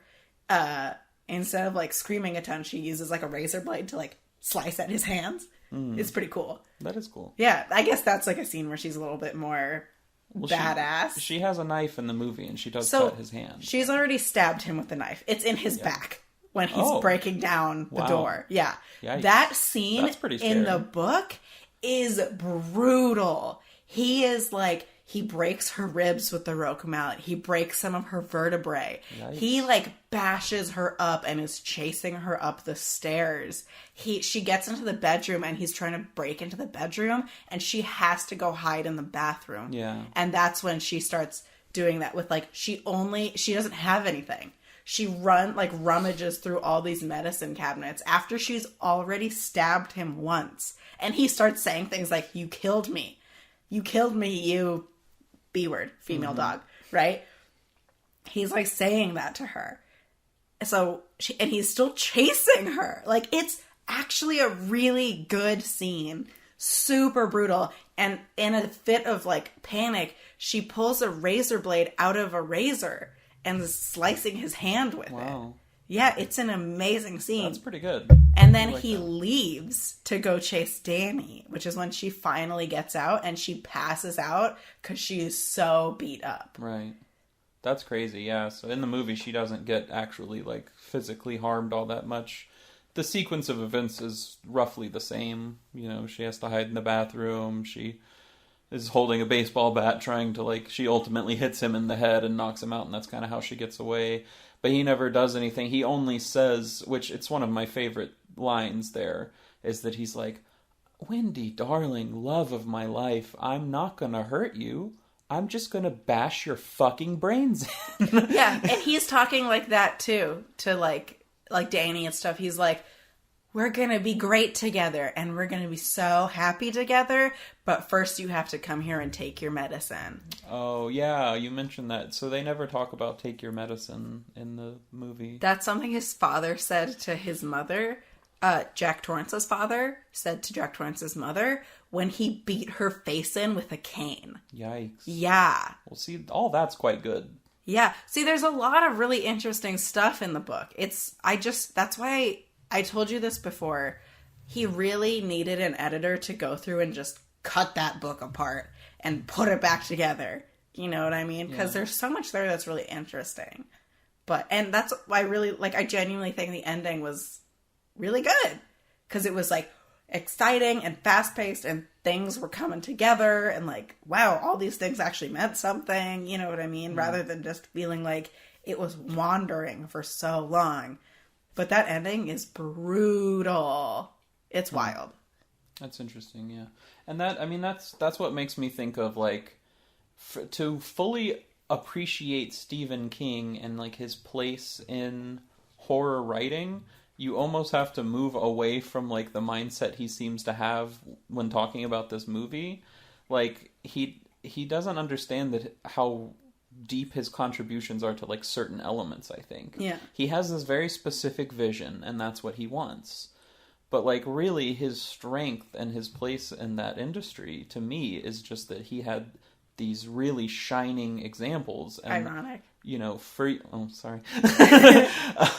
And, you know, it seems like for you can recognize those pieces, right? But it doesn't necessarily culminate into a book that you really enjoyed. And I think that's exactly what Diane Johnson was getting at. Was there are these pieces you can extract from this work that are like, yes, this is solid. Right. But then when you put it all together the way Stephen King did, it's maybe not done in the most appropriate way. And she tried to do that with Kubrick.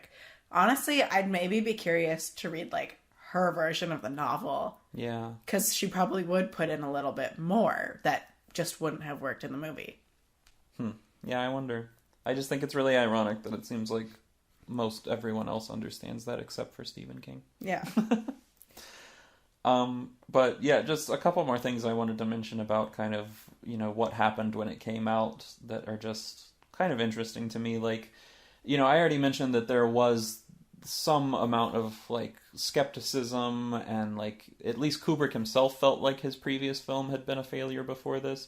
But it's really noteworthy to say that The Shining, when it came out, what is now considered one of the best horror movies of all time, it was the only out of his last 9 films not to be nominated for an Oscar, an Academy Award, or a BAFTA. Wow.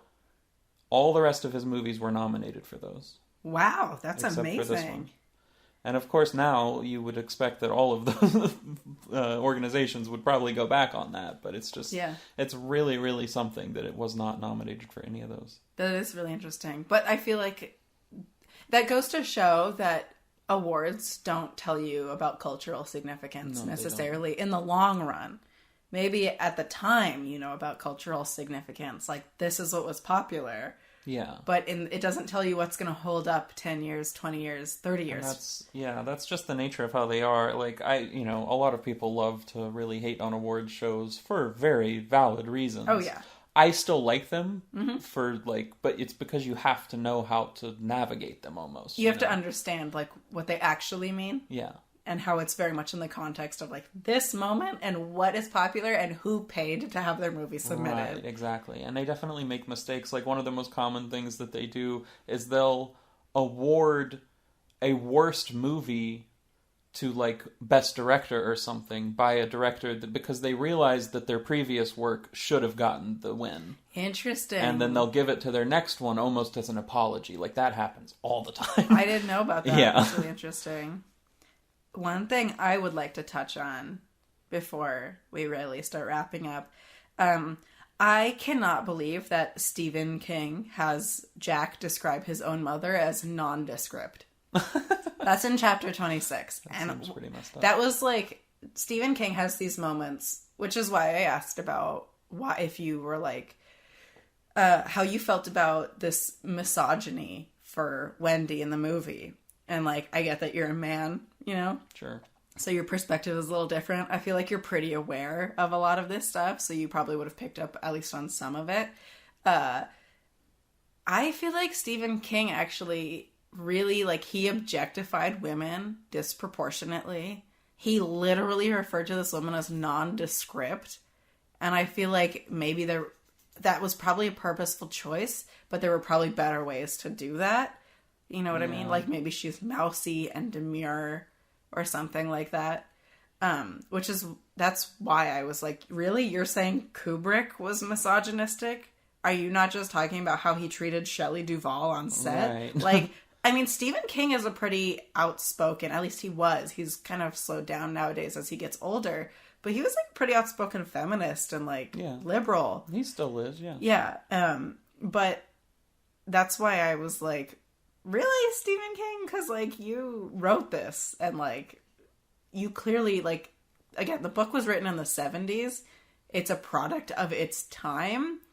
But it is like, this is like, you're writing these female characters in a way that is like very clearly a white man writing women. Right. Like Halloran is heading off to the hotel and he still has time to talk about how the waitress's hips are like rolling underneath her skirt and like Jack is checking out Wendy.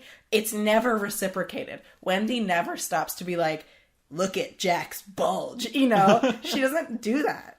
So it's very like one-sided, which is a, you know, maybe not hugely misogynistic, but it is a misogynistic take. Yeah, and I mean, you know, you're giving some examples that are specifically about like physical attraction, but it leads into me thinking, you know, why does Wendy need to be this like super hot mama, like you said, you know? Like, yeah. To be, you know, like, yeah, okay, you can complain about the behaviors maybe, but it's still, to me, it's like, if she's so headstrong in the book, why does she put up with all this behavior from him? I don't think she's very headstrong in the book. Because there is the one moment where so when he hits the bike with Al Shockley hits the bike with the car while he's in the car, that like next morning or something like that, when he's like, I'm not drinking anymore, Wendy says like, I want to talk. And Danny says, give me a week. And if you want to talk in a week, we'll talk then. And Wendy is like, okay. And then she never brings up that she wants to get a divorce. So it is that same, like, you know, the one time she tries to be like, I need to get out of this relationship. She doesn't even follow through. Right. And like, I get that she's, like respecting his wishes. I can't talk about this right now, but he doesn't even give her the chance to try to express what she needs. He just says, if you want to talk about this in a week, we will talk about it in a week. And then she doesn't talk about it. And there's a lot of that where it seems like the movie did it right, where she slowly finds that confidence. And a lot of it is in protecting her son. Exactly. And in the book, she is so often, actually more so than Jack. So maybe I do go back on my previous comment about it being equal with Jack not wanting to turn into his father and her not wanting to turn into her mother. She thinks about her mother a lot more than he thinks about his father. But, you know, she doesn't want to turn into her mother. She wants to protect her son. But she is facing this, like, oh, I don't want to turn into my mother, so I'm just gonna be a good wife. You know, she is quite, you know, timid in the book until she really starts being like, I gotta protect my child. So it honestly seems like Shelley Duvall kind of nailed it. Yeah, because I feel like that's very powerful in the movie, where you see that it's just her personality, that she's clearly very timid and, you know, just quiet and kind of goes with the flow. Yeah. And she's decided to put her trust in him, and she has to completely do away with all that. And so especially, like, with all of that leading up to the scene of her, you know, basically hitting him in the head with a baseball bat. Or stabbing him in the back with a knife. It's very satisfying at that point, because you finally see her gain that confidence that she needed. Yeah. You know, and that's really something. And, I mean, she fights against him so much. And, you know, you're talking about this, you know, Jack will check her out in the book and stuff. He doesn't pay her any mind in the movie at all. Yeah. She's the one that's always, like, trying to diffuse the situation, trying to dote on him, like trying to be this good person, and yet still she has to go away from all that in the end. So I don't know. To me, it's a perfectly good portrayal. Yeah, that's really interesting. I think I'm gonna have to watch the movie again. Yeah. Anyway, do you have anything else you want to add? That's probably good. I mean, we could talk about this for hours and hours and hours. I really like Shelley Duvall in that movie, man. I think she's, like, by far the best thing. Yeah, and obviously she is, like, so iconic to that movie. Yeah. You know what I mean? She's a huge part of why that movie became famous and is, like, a cult classic still. her facial expressions, her acting, her screaming, like, she is such a huge part of that. So I might be biased but when I say this, but I genuinely think she was the correct choice to play Wendy, even if she doesn't look like Wendy. Right, because it's not about just the looks, right? It's about so much more than that. Yeah. And I mean, it's still so frustrating that, like the first ever Razzie Awards, I don't know if you heard about this, but like that happened shortly after the movie came out. And so they gave, in the first round of their awards, they gave her Worst Actress for that performance. They gave Kubrick Worst Director that year for The Shining. And then, just last year they rescinded that for Duvall. They took that away. And even that to me, which, I mean, I'll just go ahead and say, fuck the Razzies. They're so terrible. They're just pompous and just awful, awful thing that exists. It sounds like they have to rescind awards too often. They do, because they make fun of things that they don't even understand. And, it's just very, very silly. And I just don't like them as an organization anyway. But even last year, when they decided to rescind this Worst Actress award, they only said it was because of how them learning about the treatment of Shelley Duvall on the set, because they made fun of her, her crying and all this stuff, like these emotional and all these expressions you're talking about as an example of something really good, which I agree with. Yeah. They used all that to make fun of her and to say that's why she deserved this Worst Actress award. But even when they rescinded it, they only ever talked about, it's because she was treated this way. No, it's a great performance. Yeah. She killed it, and she was going through a rough time, but and maybe that was part of why she was acting that way, but those are also the real feelings she would have been feeling if it were real. That's a really weird way to say that, but you get what I mean. Yeah, of course. And I'm not saying that you should make someone do a shot 127 times or whatever, no. There's definitely limits to it, but I just think that even that whole controversy is just boiled down too simply sometimes, and that people don't give her enough credit. And that, even she doesn't regret doing the movie in retrospect.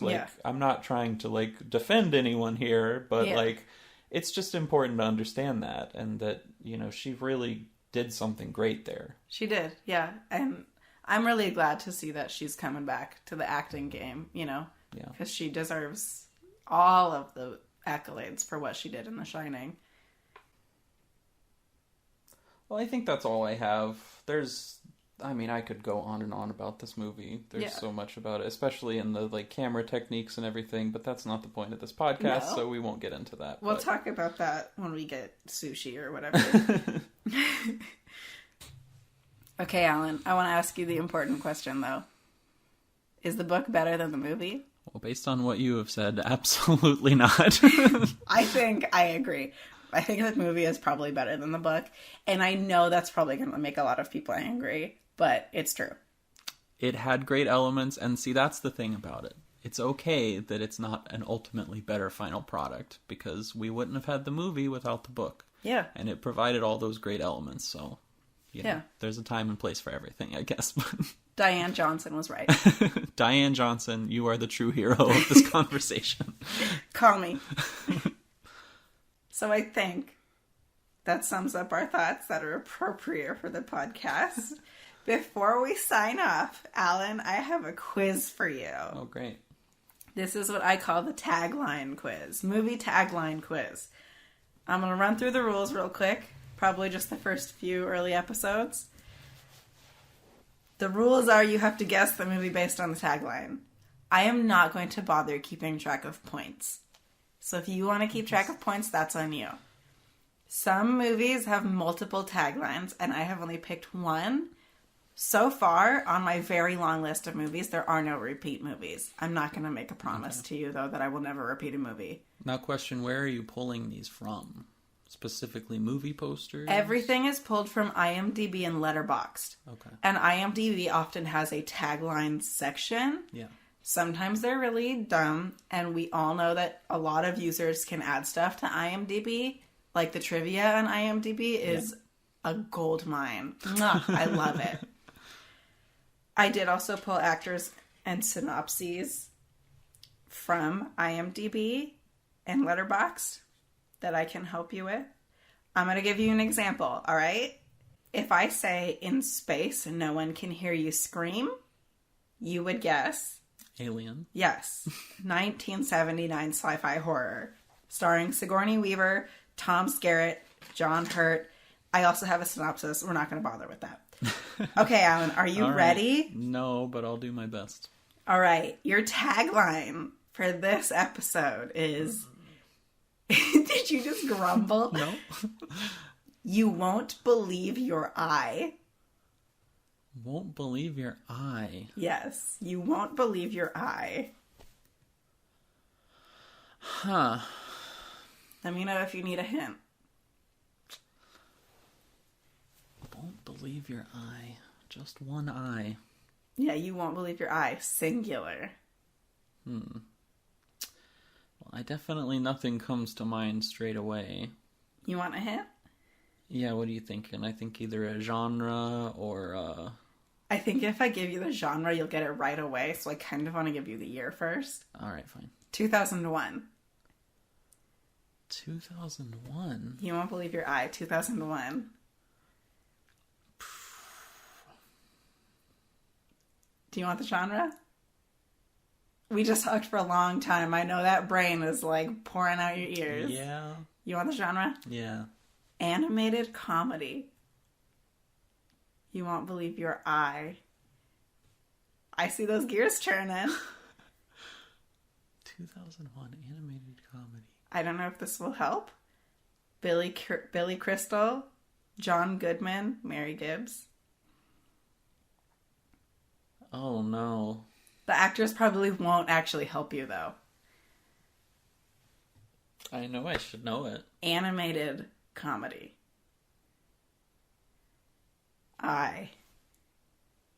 I'm giving him signals right now. I'm trying to...